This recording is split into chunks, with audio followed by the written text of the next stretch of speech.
Манас ата мекендеп, Чыңгыз ата байырлап жашап кеткен жер. Алып таланттар коом үчүн күйүп жанган, азаматтар чыккан жер. Кочагын элге жайган жер. Боордошторду камсыздашып суу менен, сыймыктанып бала саруу кеси менен, жоломандай балбандарды чыгарып, атын алган Манас атанын берекелүү жер Манас району 80ге толуп отурат. Манас району жогоруда айтылгандай Манас атанын мекени болгон Талас облусунун бир бөлүгү. Райондун аймагында 19-кылымдын экинчи жарымына чейин негизинен Сары уруусундагы кыргыздар жашап келген. Россияга ыктыярдуу кошулгандан кийин бул өрөөнгө орус, украин дыйкандары көчүп келе баштаган. Экинчи дүйнөлүк согуш учурунда чечендер, карачайлар, балкарлар келип жайгашкан. Ушул себептерден улам бул аймак көп улуттуу райондордун катарын толуктап келүүдө. Покровка алгач бир туугандар рыбалкиндердин көчүп келүүсүнөн улам калктуу пунктка айланган. Райондун борбору Покровка айылы 1874-жылы негизделген. Покровка деген аталыш учурдагы райондун борборунда жайгашкан чиркөө менен байланыштуу. Тагыраагы 1881-жылы 14-октябрда чиркөөнүн ачылыш аземи болот. Ал салтанат христиан элинин майрамы Покров күнүнө туура келип калат. Ошентип ал майрамдын урматына айылды Покровка деп атап коюшат. Азыркы районубуз 1937-жылы Киров аткаруу комитети катары КССР Фрунзе облусунун курамында болгон. 1944-жылы 22 мартта Кыргыз ССРинин жогорку советтик указынын негизинде Фрунзе облусуна караштуу Покровка району уюшулган. 1958-жылдын 26 октябрында Покровка району жоюлуп, Киров районуна кошулат. 1980-жылы кайрадан Манас району болуп уюшулган.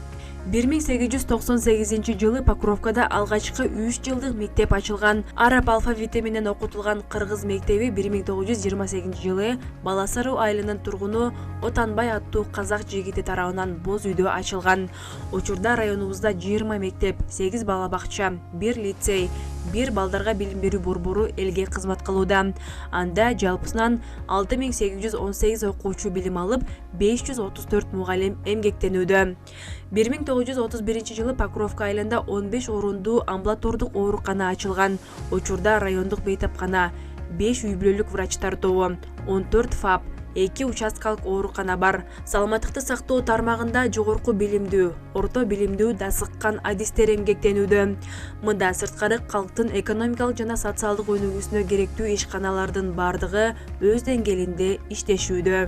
Улуу ата мекендик согуш мезгилинде да райондун калкы карап турбастан фашисттерге каршы күрөшүүгө өз салымдарын кошкон. Тактап айтканда, согуш майданында 1227 жаран жөнөтүлүп, 511 кайтып келет. Ал эми 716 эр азаматтарыбыз кырчындай жаш өмүрүн мекен үчүн арнап курман болушкан. Афган согушу, Баткен когалаңы, апрель окуяларына да катышып, районубуздун калкы канчалаган эр жигиттерин жоготкон.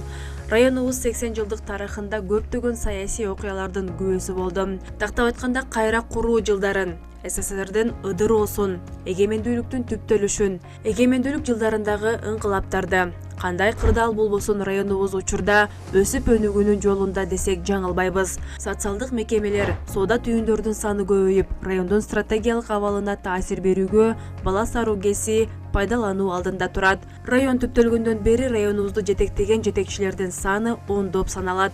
Райондун өнүгүшү, калктын социалдык жактан өнүгүүсү, район жетекчилеринин жүргүзгөн саясатына, жасаган иш-аракеттерине жана калктын тынымсыз эмгегине көз каранды. Район жетекчилеринин жасап калтырган иштерине эл баа берип, тарых тастыктайт. Районубуздун мындан аркы жашоосун ийгиликтер коштоп, аймагыбыз экономикалык, маданият, билим, социалдык өнүгүү жактарынан дүйнө элине таанылат деген ишеничтебиз.